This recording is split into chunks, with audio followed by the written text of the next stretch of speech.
Hello, welcome to the final whistle. I'm Kenzie Benali. And I'm Steve Forbes. And we are rejoined once again by Dean Hammond and Adam Leitch after this.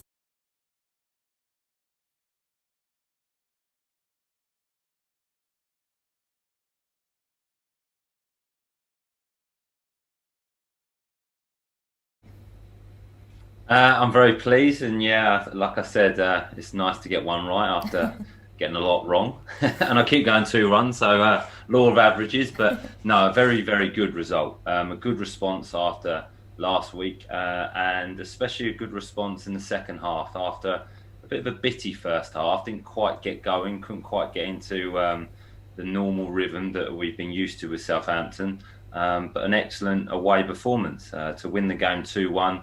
In the manner I did second half, controlled the game, I thought. Credit to Brighton, I thought they were very good first half, had a lot more energy, a bit more purpose than Southampton. But I use the word again, a really good response.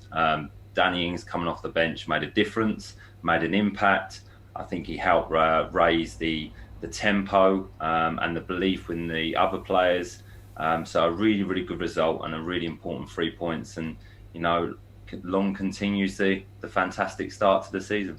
Absolutely, yeah, it was great to see Danny back, wasn't it? And scoring as well. Adam, what was your overall assessment of tonight's game?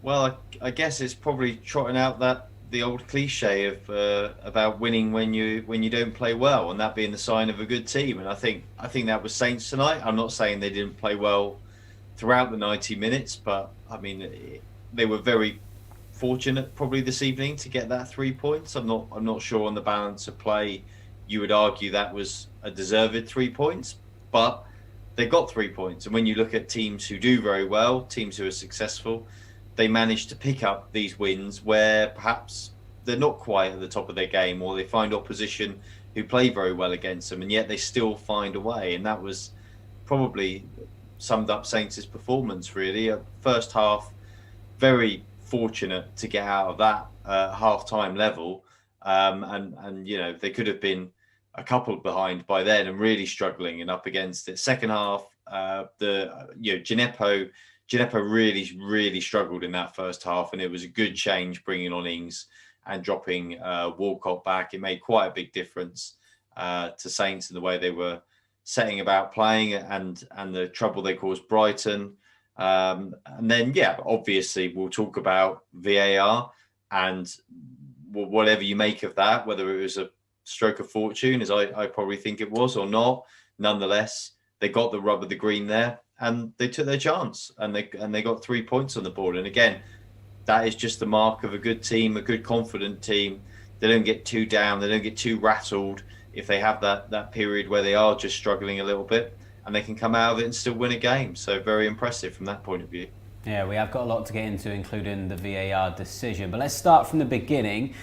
Dean, you mentioned it yourself. Saints in the first half struggled with their rhythm. What do you put that down to? Why do you think that was? Yeah, it's a good question, Steve. I'm not sure, to be honest. They just didn't quite get going. I think Brighton were play with a lot more energy, a bit more hunger, and Southampton just couldn't quite get their rhythm, their passing rhythm going. There was a few passes that were intercepted. The final pass kept breaking down. They just couldn't get that flow going where they would go forward, they would come back, they would turn out, they would switch play, keep possession, and then try and create an opportunity. So it kind of just kept breaking down. So there was no real pattern to the first half. I'm not sure we can put an answer to that. That can happen sometimes in games, and maybe Brighton were just the more superior team first half. But the reaction second half was excellent. A completely different team, and played more like the Southampton we've come to know this first half. So it can happen sometimes. You just can't quite get out you can't quite get into second gear. You can't quite get yourself going. There's not that sharpness. So I don't know, but at the end of the day, they got the 3 points, and that's the main thing. And like Adam touched on there, when you can win games when you're not at your best, when you can win games and come from behind, that's fantastic. Yeah, Steve on Facebook has echoed those thoughts, Dean. He said it's good second half performance and so good to see Danny back and scoring a well-taken penalty. It certainly was. Adam, do we need to give Brighton credit though, as Dean alluded to, because they were playing with a lot of energy? Yeah, I think they do deserve some credit for their first half performance. They came out. I think they recognised it was probably an important day for them to try and get a win as well. We talked about it being an opportunity for Saints. Brighton probably felt first game back with fans in their stadium, needing to kind of get a home win. Southampton are a good team, but they probably thought maybe there's half a sniff for us in this game playing in our own stadium. So they probably recognised it was an important match for them as well. So they were definitely up for it. They were playing well. Saints fell a little bit flat, as Dean rightly said. I mean, their best play all evening really was those diagonal balls that Vestergaard was hitting, that was stretching the back three out wide and exposing that bit of space down the sides because of the three centre halves.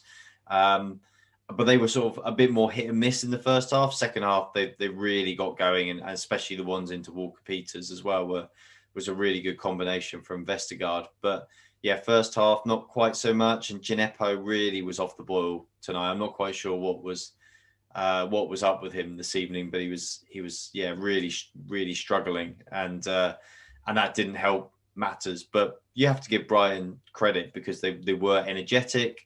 They were pretty committed as well. In fact, I think Dean touched on it. They actually were slightly hungrier than Saints, I felt, for the ball as well. And the first half was strange because Saints kind of felt a little bit like they finished against Man United. It felt a bit fatiguey, if you like, if that's even a word, probably not. But it felt a bit like it was that kind of sensation again. But this time they had long enough in the game to shake themselves out of it. So credit to Brighton, but also credit to Saints for the way they came back and they didn't just sort of lay down and take that for 90 minutes. They got up, dusted themselves off, and came out in the second half and got the win. Yeah, Brighton did take the lead from the penalty spot in the first half after James Ward-Prowse was judged to have handled inside the area. He's got his hand up there, Dean. We tried to work out why it was there. Can you fill us in? What do you think he was doing? I think it was just he lost sight of the ball because Danny Welbeck was going to try and control it with his chest, so he couldn't necessarily see the ball. If you noticed, the first half, there was a lot of players slipping over on the pitch, and I think James was just had his arm out to, you can only probably say to balance himself, to try and balance himself, or it looked like he was going to appeal. Maybe thought Danny Welbeck was going to handle the ball, so he was appealing for a decision. Any other reason, I'm really not sure why his hand is up there. It must have been to do with balance. Maybe there was a slight slip. But unfortunately, it's definitely a penalty. The bond of the game, if the ball touches your hand in the penalty area, and it was pretty obvious, then it's a penalty decision. But it wasn't intentional. You could see from James's reaction that he was very disappointed and confused. But unfortunately, if the ball touches your hand, then it is a penalty. But I just think it was a lack of balance and maybe lost the sight of the ball and then didn't realise, once he's touched the ball with his hand, he knows the decision, tried to pull his hand away, but it was too late. Yeah, there's no getting away from that one, was there? But on a more positive note, he did get the assist today, another one for him. Does that go to show our quality, that even when we're not playing at our best, we can still fashion chances from set pieces? Oh, yeah, absolutely. I mean, it's a great quality to have as well as a team. If you've got that in your locker, I mean, that's absolutely fantastic. Really epitomizes why it's so important if you can do that, because you can not play that well, but you can still get out of it. That's exactly what Saints did. I mean, they didn't deserve to be level at half time. No way did they deserve to be level, but Brighton were not clinical enough. They only scored one goal, and as long as it's only one and you're really effective from set pieces, you're going to get chances. And that's exactly what happened. And Ward-Prowse's delivery is excellent. Vestergaard is, we've spoken about him at length in terms of how he's growing as a player, but he's also growing as an attacking threat. I mean, I think we all assumed anybody who had first met him when he first turned up in person would have looked at him and think, well, this guy's going to get 7-8 goals a season from set pieces. He's absolutely massive. And he really, really has struggled until recently. And now he's I think he must just have a little bit more confidence about him. That finish was absolutely excellent. But again, it just goes to show if you've got those set pieces in your locker, they can really get you some almost free goals. There you get out of jail cards sometimes. And teams that have got that are great. And teams who concede from set pieces a lot, which Brighton do, they can really struggle as well. Because again, you can play really well like that first 45 minutes. And then one moment, if you're not that great at defending set pieces, and it's 1-1. And it is only one moment when you've played well for 40 odd minutes before that. And so it's a huge, huge benefit for Saints. What a header it was from Vestergaard to level things up for Southampton. Dean, in the pre-match show, we saw a really lovely header from yourself in a previous fixture. But how hard is it to actually generate that much power and direction on a header from a cross like that? Oh, I wouldn't know, Steve. I never got power in like that. My goal was definitely not like that. No, I mean, it was fantastic movement. If you watch him, he kind of waits for the flight of delivery. Great delivery from James Ward-Prowse. He moves one way and then goes back the other. So he builds a bit of momentum, and his timing's really good as well. And he gets, I mean, Adam touched on it. He's a huge man, but he actually really rises high as well and gets really good power. So it's down to his movement, building some momentum from his movement and the timing of his header as well. And he gets great power in it right into the corner. So a really, really good finish, a great time to score a goal just before half time. And his performance tonight was brilliant. When he actually started really slowly, he gave the ball away early on in the game and Brighton broke and Danny Welbeck almost scored early on. But from that point forward, he was fantastic. And one of the best bits of his performance today was his passing. He was really, really composed on the ball. He was playing balls into the midfield. The midfield players were being able to turn. Them diagonal balls that Adam mentioned with right and left foot. He looked really comfortable playing. He looks like his confidence up and he celebrated that goal with amazing passion, which is great to see. So he had a really top performance tonight and a really good header. But yeah, can't compare mine to that at all. Oh, well, we beg to differ, Dean. Well, as you can imagine, our comment section on social media is filled with love for Yannick Vestergaard. Owen has said Yannick Vestergaard is the greatest. Felix has got in touch and he said that he's different gravy. Eric, hello to you. He's on YouTube. He says Yannick Vestergaard again with another epic performance. Back to St Mary's next week in front of the fans, up in 5th place, up the Saints. And Vivian has said, tough match, Vestergaard, man of the match. Adam, Dean kind of said it there really, but it is the old cliche, the perfect time to score on the stroke of half time. Just how important was that goal from Yannick?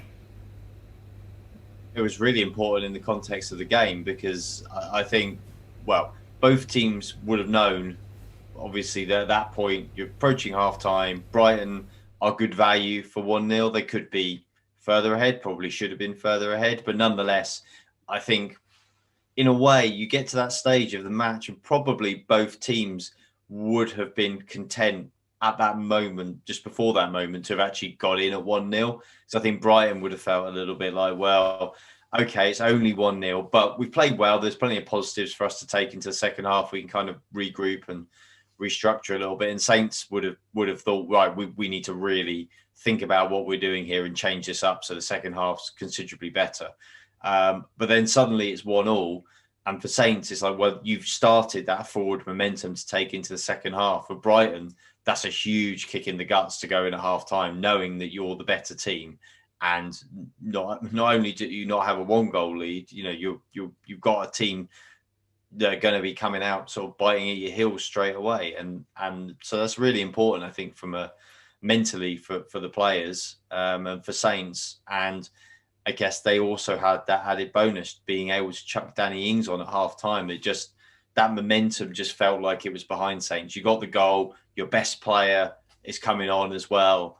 I imagine that they went out feeling a lot happier than they otherwise would have done, and that was a big factor for them. Yeah, well, Southampton did get their winner from the penalty spot late on in the game after a lengthy VAR decision. For both of you, was it inside or outside of the box? Dean, let's come to you first. Well, I think the first initial contact is definitely outside the box, but I don't think the initial contact is a foul.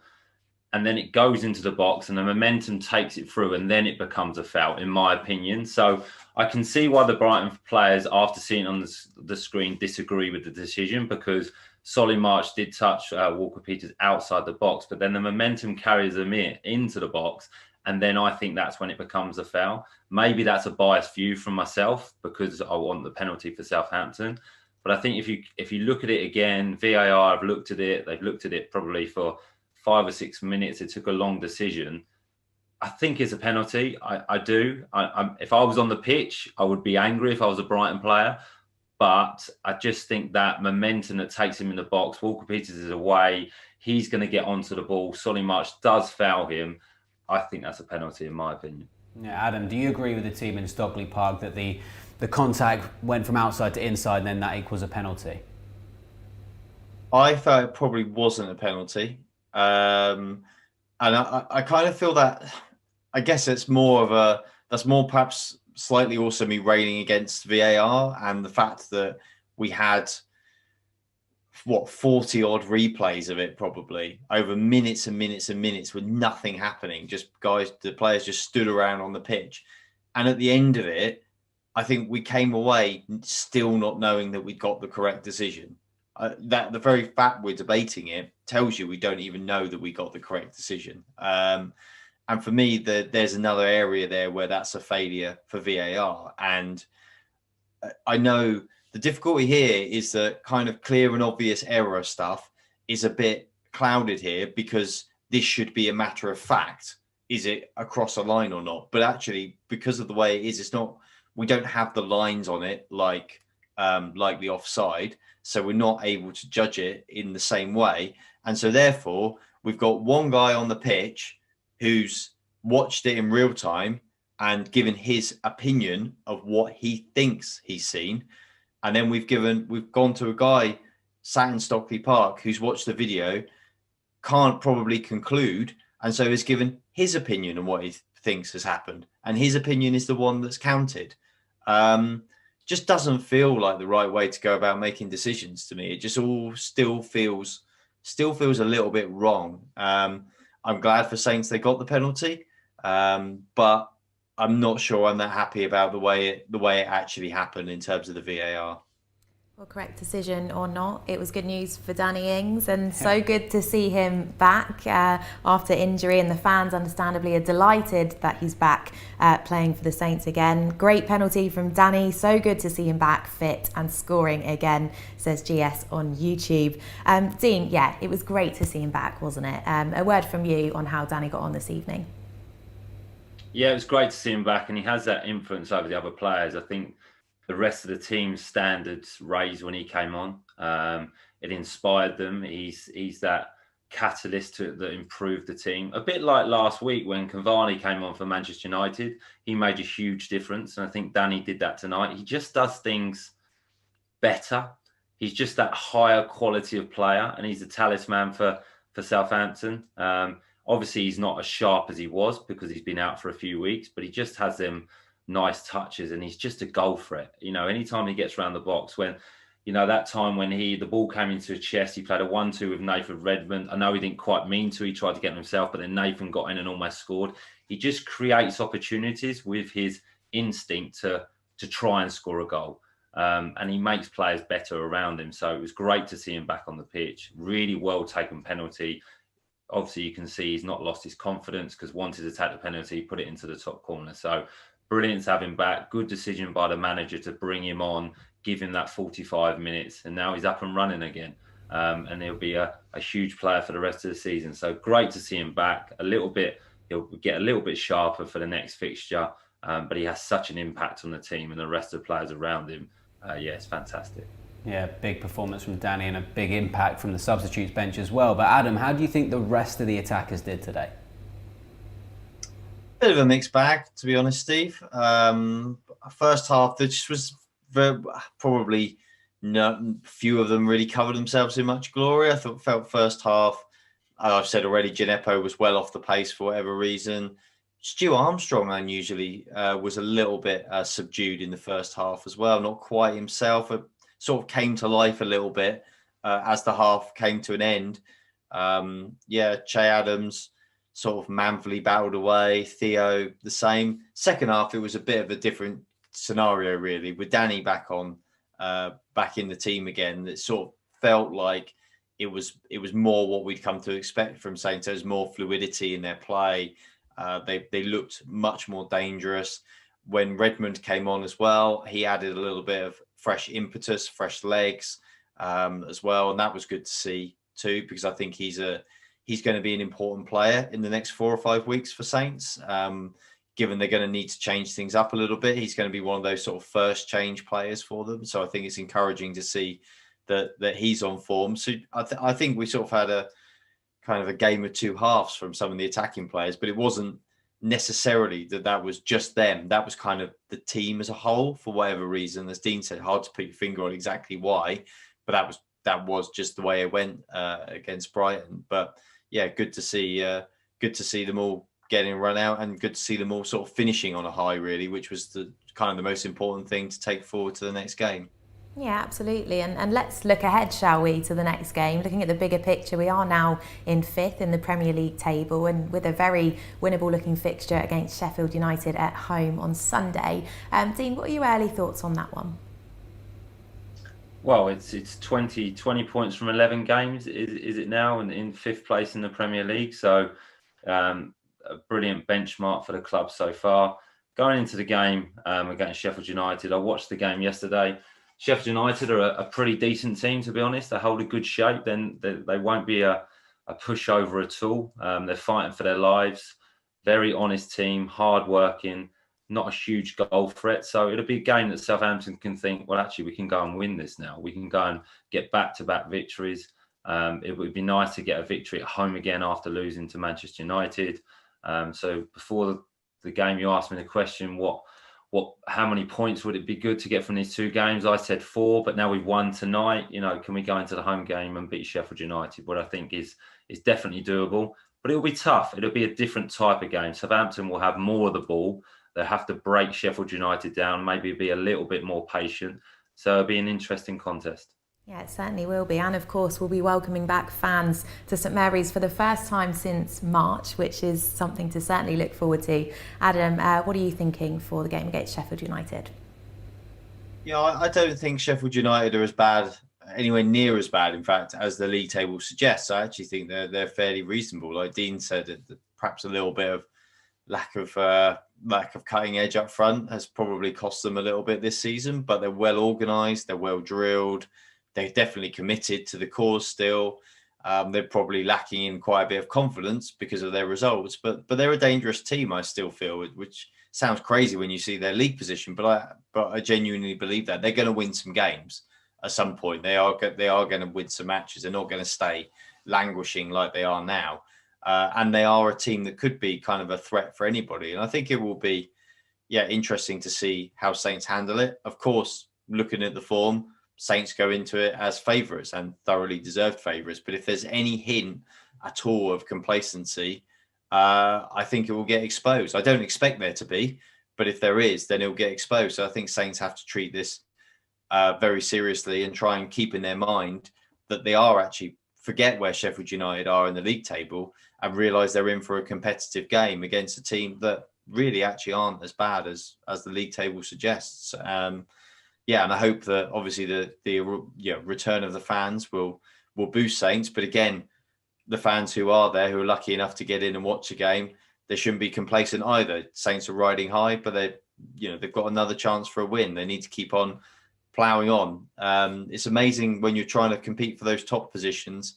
It only takes a few bad weeks and suddenly you're way out of the mix, and it's hard to climb back in again when you're in amongst those teams who are just winning machines. So you've got to keep going. You've got to keep notching up these wins. So another good opportunity for 3 points, but don't be complacent, I think would be my advice. Yeah, definitely. We're all looking forward to that one and the return of fans. We're looking forward to the return of both of yourselves as well on Sunday, but thank you very much for joining us again tonight, Dean and Adam. It was return of the king as a late Danny Ings penalty sealed the win for Southampton and lifted them up to 5th in the Premier League table. Next up, the Saints welcome bottom of the table Sheffield United to St Mary's. It's a midday kickoff on Sunday, so we'll be with you nice and early for that one. Have a great week and we'll see you then. you.